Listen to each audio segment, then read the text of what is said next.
Eccolo mentre entra per la terza volta nel giro di neanche 20 giorni nella farmacia dei Colli a Conegliano. Sembra Diabolic, tutto vestito di nero, passamontagna a celare il volto, ma dell'immaginario ladro non ha certo l'astuzia. Il rapinatore seriale arrestato sabato dalla polizia. Tutte le fasi della cattura sono immortalate nel video girato dalla telecamera piazzata nel negozio. L'uomo entra come le altre volte armato di pistola giocattolo. La farmacista, che l'aveva visto dalle immagini dell'impianto di videosorveglianza, si barrica in ufficio con la sua collaboratrice e chiama il 113. A questo punto entrano in azione i due poliziotti che dopo settimane di indagini erano già in servizio di vigilanza in Borghese davanti alla farmacia. Lo bloccano, ne nasce una colluttazione, un poliziotto resta leggermente ferito, ma alla fine il rapinatore viene arrestato.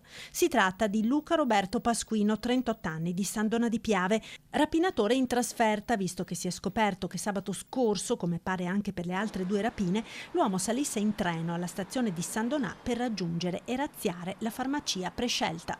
Nella sua abitazione, nascosto in un boschetto a Conegliano, gli agenti del commissariato e della squadra mobile hanno rinvenuto diversi oggetti riferibili alle rapine. Le indagini continuano per verificare se all'uomo, oltre ai 3 alla farmacia di Via Molena, siano riconducibili anche altri colpi.